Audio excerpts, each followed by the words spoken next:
Prepare to set fire to the index card of allowable opinion.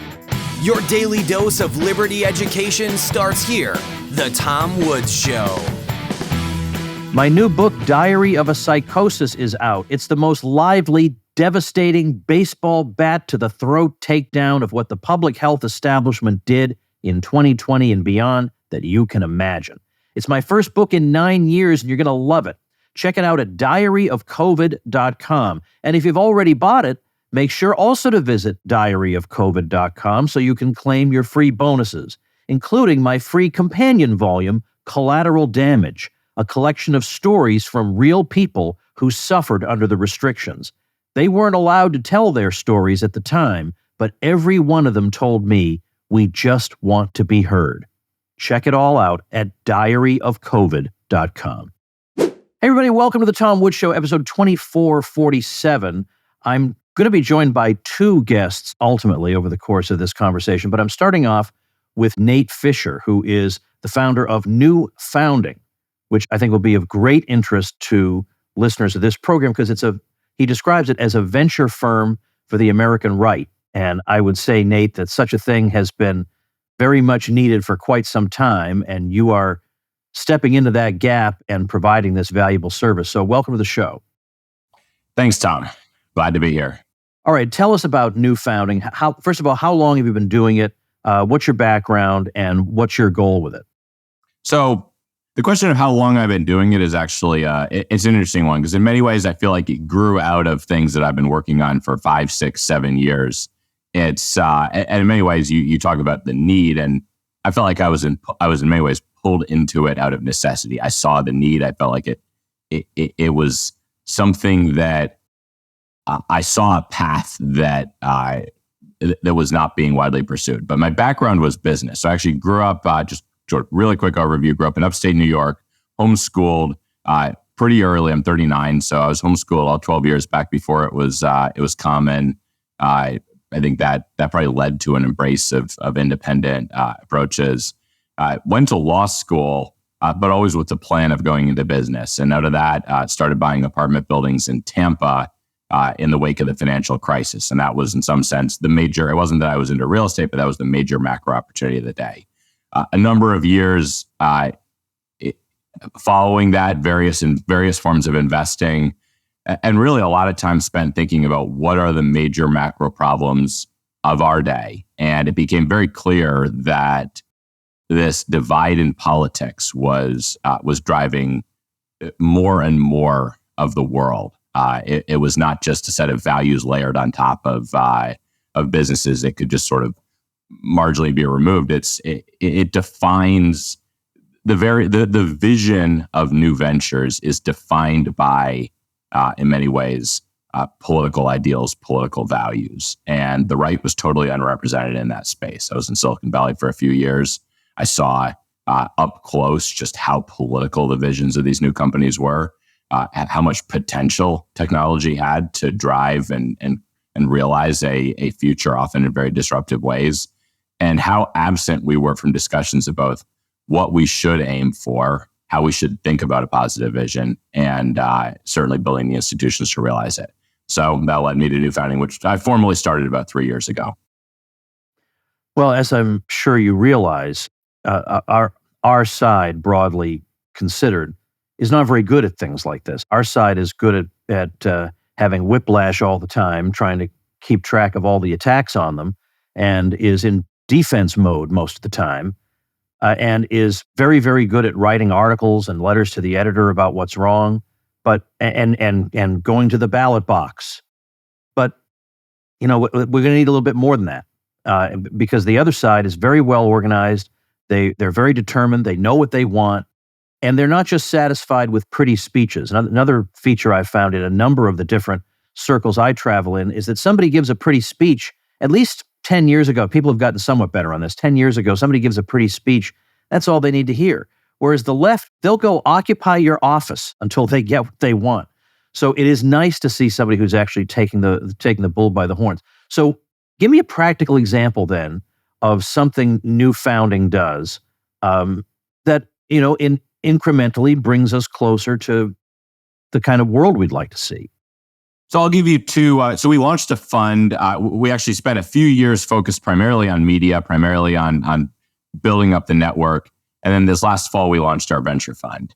And it's an early stage, pre-seed and seed stage venture fund. And I'll just give you the example of both of the companies we invested in, which I think illustrate it perfectly. First one is a company called Presidio Healthcare, and it is a pro-life insurance health startup health insurance startup launching in Texas initially. And you think about it, insurance is one of those things or health insurance is one of those things that's become deeply politicized. Healthcare space generally is now deeply politicized. It really is. It's gone from sort of a nice to have someone who shares your values to, in many cases, it becomes a matter of serious risk. So COVID really illustrated this as people frequently had to switch doctors based on policies.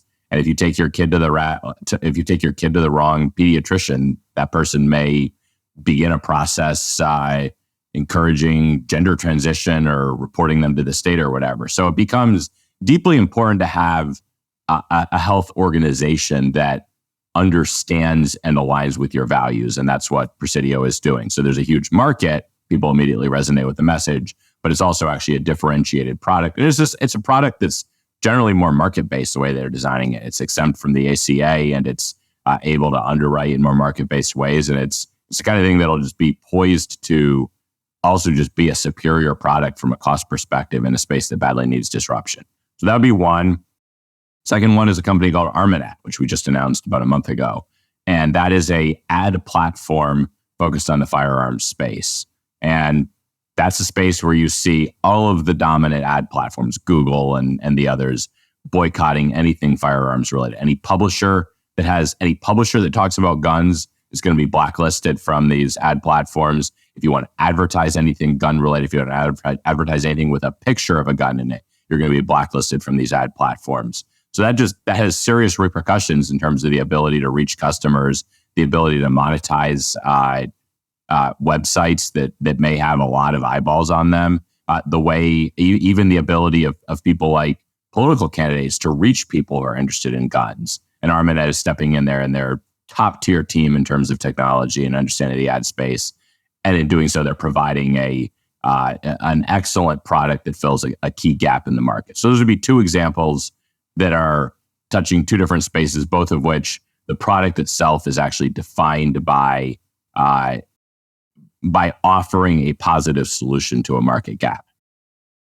Well, tremendous. I have plenty more to talk to you about, and no doubt we'll get to more discussion of this, but let's bring Josh on now.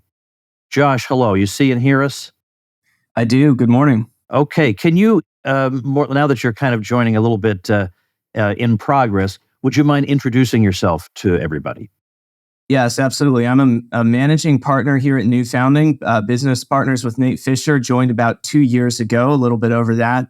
I come from a lawyer background. I did deals at a private practice firm, Kirkland & Ellis, for a number of years, and then worked for a private equity portfolio company as the general counsel. And so moved over to this space, doing deals in the aligned economy, a number of venture deals, and then most recently taking lead on a real estate project, which has led to a little bit of media kerfuffle in the last week or so. Yeah. I saw the article in The Guardian, but I only saw the article in The Guardian because you pointed it out. So I want you to know that I first saw your discussion of what you were doing. You have an outstanding Twitter thread. I was telling Nate that Twitter thread from January 21st, I couldn't improve on a single syllable of that. The content, the tone, the defiance, all of it is just perfect. So I want to let you describe what exactly this real estate project is all about. And then I want to play a very reluctant devil's advocate to see how you respond to some objections. Yeah, that sounds great. Look, I think that the coverage was in some ways a little bit early. I don't feel like there's much of a story yet. I want to tell these reporters, check back in a year and we'll give you something really to write about, because I can sit here and tell you what the vision is, but we all know it's the best. It's the sort of thing that's best shown rather than told. And so, look, what will I tell you? There's significant demand in the economy right now from people who want to get out of cities and live in the country. There's very complex reasons for that. It's partly just the breakdown of law and order in cities, but more fundamentally than that, I think that people are, especially conservatives and the people who want to move to rural areas, that's highly politicized. Conservative people want to move to rural areas. Liberals actually want to move in cities. And that's very bifurcated right now in a way it hasn't been in the past. But for the conservative, why do they want to move to the country? I think the really deep reason is because their lives in cities tend to be low agency lives. And you can take a life where you don't have a lot of agency if you really believe and buy into the mission of these bigger institutions that you're subordinating yourself to. But if you lose confidence in the merit of these big institutions, which I think has happened with our people at scale, then you start to look at moving out to the country, not just to get away or be by yourself, but moving out to the country gives you a path to a higher agency life. It's more attainable to get into civic and cultural leadership in a small town. It's more attainable to change the local market, to make your presence felt. And so I think that's why, in a very deep level, a lot of people are deeply interested in leading a rural, small town renaissance in this country. I think we're going to see a lot more of it. I think we're very early days, but I think in some ways this is a trend for the next 10 or 20 years in terms of where people live. Of course, remote work enables all of that as well. Now, here's to me is the real question, and it might be a tricky one to navigate. So I want to know what you have in mind. Right away, as you suggested, you attracted the attention of some of the worst elements in our society. Put it that way. The Southern Poverty Law Center immediately. Anytime anybody wants to do anything, the Southern Poverty Law Center is there. And their entire business model consists of scaring the bejesus out of little old ladies so they'll send their Social Security checks to the SPLC. I mean, that's it. And this has worked for them for quite some time. In past few years, I think, for the longest time, the completely emasculated right wing would even use the SPLC's hate list and say, well, even the SPLC says so-and-so is not respectable. They've started to wake up to that, thankfully, because I think the quality of the right has improved. So the SPLC disliking you, it isn't as damaging as it maybe might have been in the past. But all the same, they are going to want to cause trouble, and they are going to say, look, if you have a quote-unquote intentional community of some kind, that's going to mean you're going to have to exclude some people, or it's no longer an intentional community. And according to federal law, which is designed to destroy civilization, you can't exclude anybody. So how do you create a community like this? Yeah, I think that we're not aiming to create a compound or a utopia, a very small and cloistered community. We're aiming to use positive marketing that, on the whole, will reach the right people who come out and join with an entrepreneurial attitude and want to build something. It's not going to be utopia. We are not going to own everything. Even what we do own, as we sell it, we're going to comply with federal law. But self-selection is going to, generally speaking, do its work. People may hate our project; they may be spiteful, but it's quite another bridge for numbers and numbers of malicious leftists to buy houses here merely to ruin our project. I highly doubt that's going to happen. We can't screen. It won't be utopia. It won't be perfect. But I think the positive messaging on the whole will result in a community that's measurably and significantly more healthy and has more cohesion than what's on offer in most of the country today. Now, if you say we need to wait a year to take a look at the results, does that mean that can't mean we need to wait a year to start buying in? Can somebody actually start to buy into this immediately? No. Well, we've got some very preliminary projects. These are developments in Kentucky in the same region. These are smaller ones. We are significantly building off of that project with a yet to be announced effort that will be in Tennessee, closer to Nashville. We are keeping the location quiet for now, merely because we're still getting our land under contract. So once we've gotten that done, then we can start to be more public about the location. But for now, we're remaining quiet, and we have some preliminary holdings up in the same region in southern Kentucky. Well, and I'll add, there's a wait list. There's a resident wait list available. So people who are interested can reach out. They can give us information that helps understand the profile of, are you looking for a large rural plot of land? Are you looking to buy a house near the town, et cetera? So there's concrete steps that will help accelerate the timetable and help ensure that we're able to buy the sort of properties and develop them in ways that match the demand. Yeah, and just to hop on that, I really we've been overwhelmed with interest and really grateful for it. We have a questionnaire that takes about 15 minutes to fill out, and ever since this media firestorm erupted, we've had hundreds of people fill out a pretty lengthy questionnaire. If people want to help and they want to make it more likely that this happens in a way that meets their demand, you can go fill out that questionnaire. It asks you all sorts of detailed questions about like what you want in a community, what kind of property you'd like, what amenities or features would you find attractive, and that sort of helps us design the whole thing in a way that's responsive to the demand that's out there. So if people want a hand in helping create and shape what this thing looks like, they can go make their views known on that questionnaire. Hey, everybody, a quick word from our sponsor, Monetary Metals. If you listen to The Tom Woods Show, you know there's something wrong with the money. And if there's something wrong with the money, there's something fundamentally sick about the economy based on that money.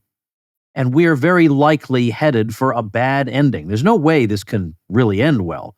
So a lot of people have decided, I'm going to hold some gold. Why not? That seems like a sensible thing to do, and that is great.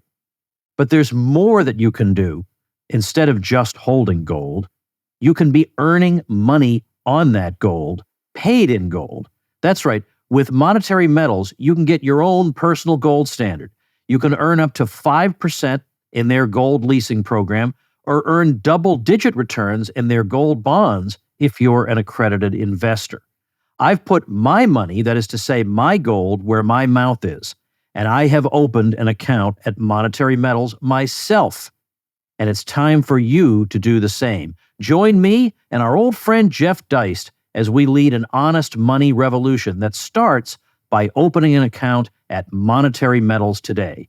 Go to monetary-metals.com/woods to learn more.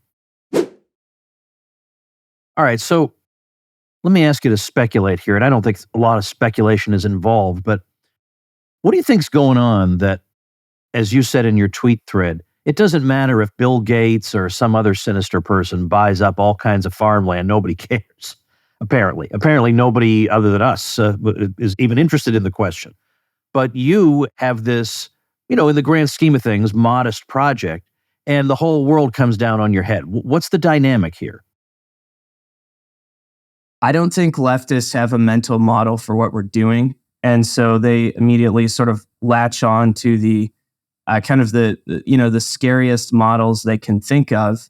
They don't really understand what our project is, and I think there's a little bit of resentment or fear. They don't really want the right wing learning how to become culturally productive, right? And that's really what we're aiming to do here: is to build up a region in a way that elevates a region that's truly American and has an organic connection to the old American way of life, and also specifically reach out to a lot of our people who are leading low agency lives in cities and get them into situations where they can be more productive and have more sovereignty over their own affairs, and ultimately, move into leadership and exercise cultural leadership muscles. The left is threatened by that, and I think it's malicious. I think they'd like to keep Appalachia down, unless they're the ones getting to gentrify it, unless in this they get to come in and terraform these communities and colonize them with their rainbow flags and such. If that can't happen, they want Appalachia to remain impoverished. Would you mind saying something about the nature and character of the media, let's call it attention, that the project has received? Sure. Sure. So, the first article that hit, we announced this on January 1st, and had some good interest, mainly from our existing audience.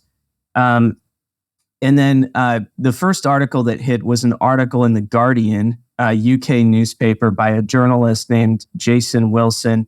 And this guy's sort of Antifa adjacent. He's done a hit piece on Nate before. I think us and our friends are sort of providing him his beat these days. He wrote a kind of a histrionic article that was originally titled, Venture Capitalists Attempt to Build a White Nationalist Haven. The Guardian quickly scrambled to change that headline, which was a good call on their part because that was libelous. I mean, the article itself made no attempt to substantiate that claim, but that claim got out there, and the internet's forever, of course. And so then MSN picked up that same headline and ran the same article, essentially changing a couple words here and there to call it their own, and ran the same article. And then the Daily Mail picked up that story as well. Did not repeat the white nationalist slur, but picked up the story and took it in their own direction. And then Zero Hedge picked it up, and they ran a much more sympathetic piece that was saying something like, "We're giving an off ramp to people who are trying to escape Soros-funded hellhole cities," I think is what Zero Hedge said. So we had the gamut of kind of the hysterical far left reactions, all the way to some pretty friendly coverage from Zero Hedge. It actually got on Drudge Report, and this is funny. Nate and I are used to taking bullets in the press, but there's people involved in some of the work here, like my dad and some other lesser people who do not have a media platform. They're real estate operators or professionals. And it was surreal for a lot of them to see themselves, in international news and on Drudge, when we're really, like we said before, to date, a very exceptionally modest, project and team. I mean, a couple million, deployed to date, just very small project. So, it's that's hilarious. But frankly, we didn't like some of the negativity, and especially, people on the team who maybe are in positions where being called a white nationalist can create risk for them. But on the other hand, the press, the left can't help themselves, and sometimes they can be some of the best marketers for our side. This on the whole, we've received a lot of interest from all this negative press. It's really helped us get our name out there and actually attract people who are interested in the project. So, sort of hilariously, it backfired in some ways on these lefties that came after us. It's interesting what even a headline can do and what they try to get away with even in the headlines. I mean, in this day and age, even the headlines are propaganda. I mean, I expect the slant and the stories and the selection of stories, but even the headlines are propaganda. I think it was a couple of weeks ago where the woman who runs Libs of TikTok I guess she was appointed to some committee relating to education in Oklahoma, and the media went berserk. And the headline everywhere was a far-right woman who's been accused of inspiring bomb threats was appointed to such and such committee. And then in paragraph 10, and by the way, it's literally paragraph 10, I counted. In paragraph 10, it's, oh, by the way, the authorities found none of these bomb threats to be credible, and none of them she had nothing to do with any of them. But technically, at least in her case, the headline was accurate. She was accused of this. She was accused of it by the very journalists who are now writing the article with this headline. It boggles the mind. I mean, Nicholas Sandmann got his revenge on them, but I don't know that we always necessarily do. Yeah, I mean, we're keeping an eye on that. I think that what was said about us, particularly the statement that we were seeking to build a white nationalist haven, was demonstrably false, entirely unsubstantiated, and so we are reserving legal options on this matter. And frankly, it'll, I think the calculus there will just come down to whether the hassle is worth it. But we do think that we were libeled, and so we may be doing something about that in the next year, but not rushing into it. As you know, it's a hassle, and also in a lot of ways, the way that the law has been set up in this country, it really puts a thumb on the scale in defense of media outlets against claimants, and so you've got to take all of that into account when you consider action. But I will say that if you followed the Oberlin Bakery lawsuit in Ohio, that's a very good precedent because they were awarded I think $36 million when all was said and done. Much of that was punitive damages. I mean, their business wasn't really worth more than about $1 million or $2 million, and they lost their business over that kerfuffle. But ultimately they got $36 million, much of which was to teach Oberlin a lesson that when you hurl around the words racist or white nationalist in the 21st century, you're calling down a firestorm on somebody and trying to destroy them in the public square. And so there's been an increasing trend in the courts to actually award damages for libel that's on these fronts, and I think that's a good development. Nate, let me ask you, the various companies that you take an interest in and invest in, how do you find out about them? So this goes to kind of the core of our strategy I mentioned at the beginning, started with some media efforts. And one of the key theses I've had is that by being public with what we're doing, and really that means public with our values, but also public with our vision. Like as we talk about what a positive vision for the right can look like, in many ways that's filling a gap where the right has sort of retreated off into a very conservative mindset where you settle for sort of preserving the good things. There's not a lot of people talking about even what we should aspire to. By doing that very publicly, which can involve Twitter, it can involve our podcast, which has had some significant traction over the last year, some pretty prominent guests, and just involves stuff like this going on other outlets, and doing the kind of things that actually interest people.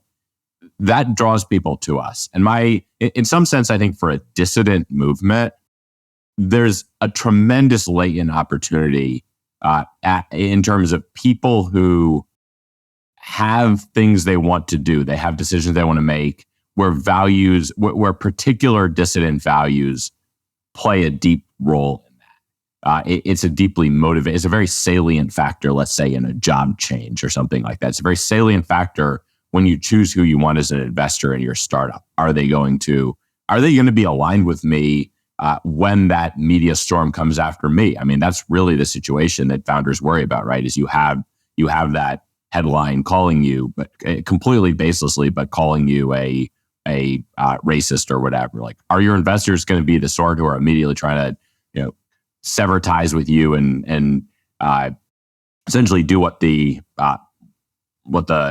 regime wants them to do? Or are they going to be people who have your back, who recognize that the media is an enemy in many ways? That kind of thing is deeply salient, and yet for many people, they don't want to brand themselves primarily as political dissidents. That comes at a lot of cost. There's a lot of limits that imposes on you.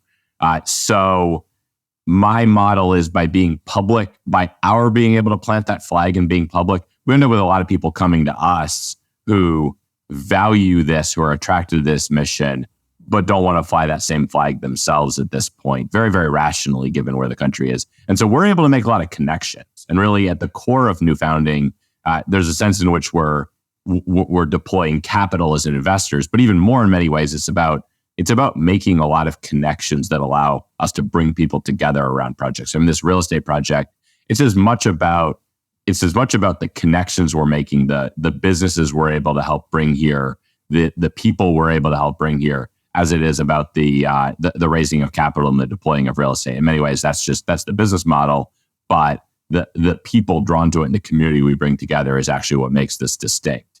And I think there's, in many ways, the left has all of the institutions. So they have all sorts of mediating institutions that facilitate these types of connections. And those institutions have increasingly openly embraced leftist dogmas, DEI, all that stuff. We don't have those institutions. And so by being public, that's often the only way to reach other people and the only way to broker connections. I mean, I've used the example, I've introduced two people who literally went to college together and they knew each other in college, but neither of them knew that the other was as politically motivated about certain things, even though in many ways they'd actually both operate in the same industry and they're both interested in potentially working in that industry in ways that would be that would contribute to building an aligned institution. So I think our society makes it hard for those connections to happen, and being out there in public, flying that flag, allows us to be a mediator that fills an important gap that way across many domains. So as much as we're in a lot of businesses, and we have really what it comes down to is we have a venture fund. We're working on this new real estate fund, and then we'll have a couple of businesses where we're actually more deeply involved in more of a venture studio or incubator sense. But really, across the board, the business we're in, you can think of is mediating connections among people and to some extent capital to help realize this vision. I'll put it this way, as I indicated before, I think in some ways the quality of what we might call the right has gotten somewhat better in recent years. And for example, maybe you recall, I forget how many years ago it was, where Bill Kristol made I'm sure he makes a lot of them, but he made a very public disparaging remark about working class whites and the superiority of immigrants to working class whites. But then also in that Twitter thread that I pointed to, I'll make a note to myself to make sure and include that in the show notes because people should read it. The one that you wrote, Josh. At the end of that, James Lindsay jumps in and to oppose you because you're the foil for the left because you're doing something. Now he'll say, "Oh, but I think you should go to school board meetings or whatever." So I mean, he has his own action plan.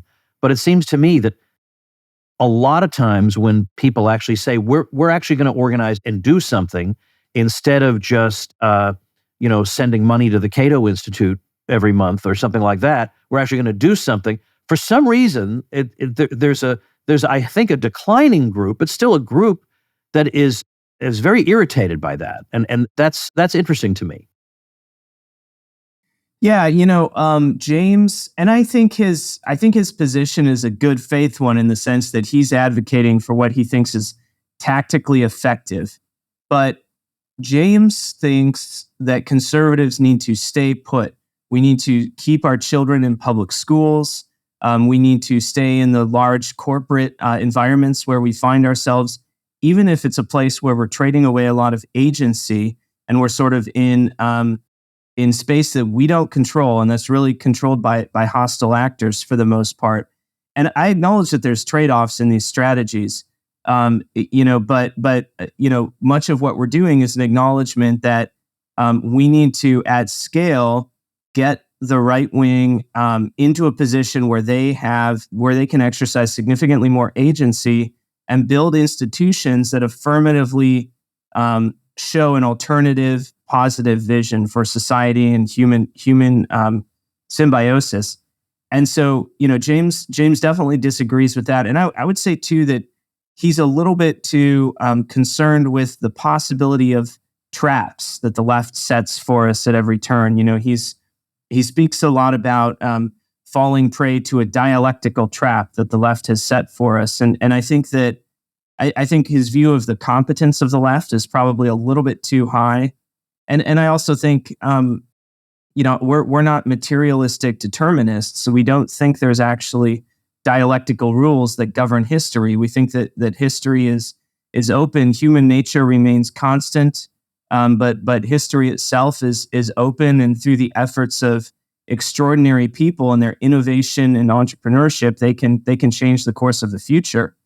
We believe that, and we're optimistic about what we can do if we go build. So, yeah, unfortunately, James blocked me after that exchange. I think it's an important argument to have. I think he holds his positions in good faith, but I do think he's mistaken. I think that we need to be out there building new things and getting ourselves into situations where we've got anti-fragility. so that we can say what we believe and actually grow stronger from that, rather than living with the sort of Damocles of cancellation and institutional pressure over our heads all of the time.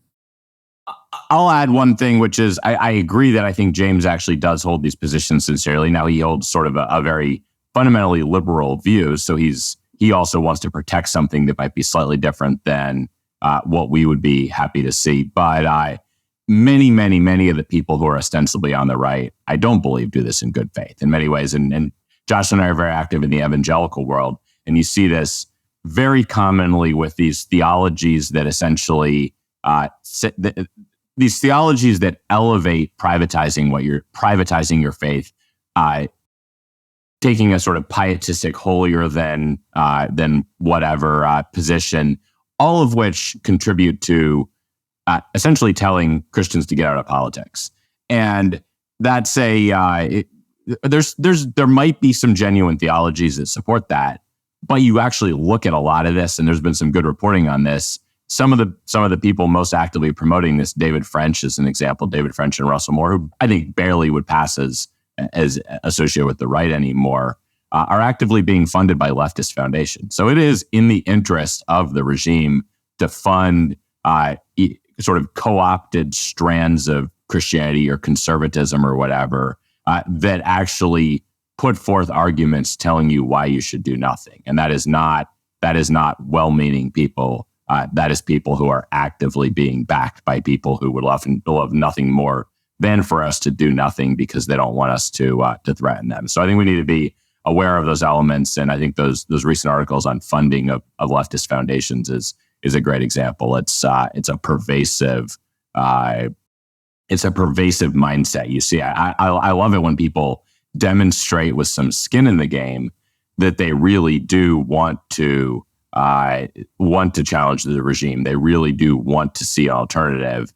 And then you can have good faith debates with them about tactics. You can have good faith debates with them about sort of the details of vision. I think there's a lot of great debates actually to be had between people with a more libertarian tradition and people who certainly a lot on the new right has embraced a greater view of the state. I might not be as dogmatic as Cato about a lot of things, but I think that there's a long Anglo tradition of liberty, and that plays an important role in what a positive American vision would look like. So I think there's a lot of great debates to be had, but the key question is this person in good faith fighting for the same thing you are substantively, or are they possibly a tool of the left actively funded by them? For this project, Ridge Runner, are you envisioning a school being built?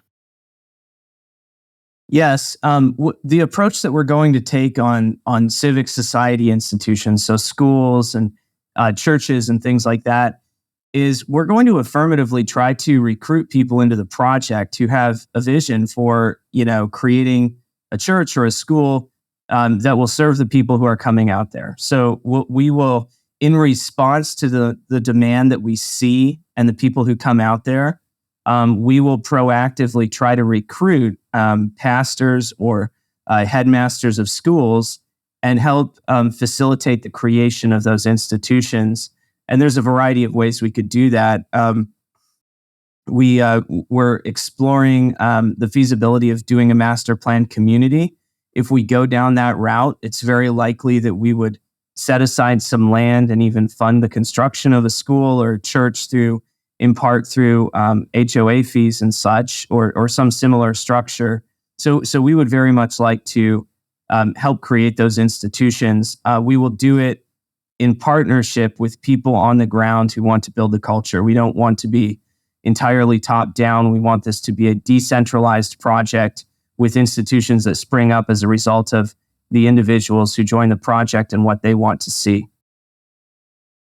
And then perhaps a more mundane question. How far, if I were to live there, how far am I from groceries and retail and things like that?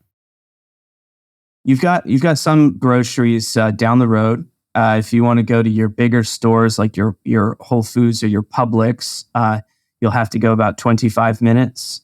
If you want to get to an airport, you're probably talking somewhere around an hour and 15 minutes. So that gives you a sense of where this lies. We think this will be most attractive to remote workers or people who have flexible working arrangements. So it's a bit far from a major city to do a daily commute, but the drivers for demand, I think, will be access to a rural lifestyle, farmsteading. We will seek to enable agri-hood concepts so that there's things like, grass-fed beef farms and other local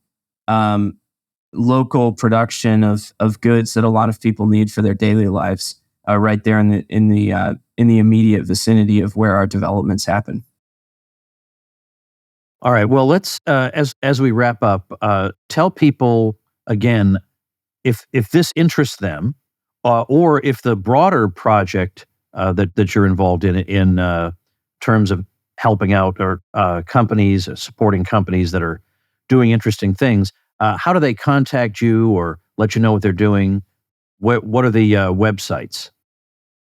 Yeah, so the first place to stop would be newfounding.com. Newfounding.com has our whole menu of offerings.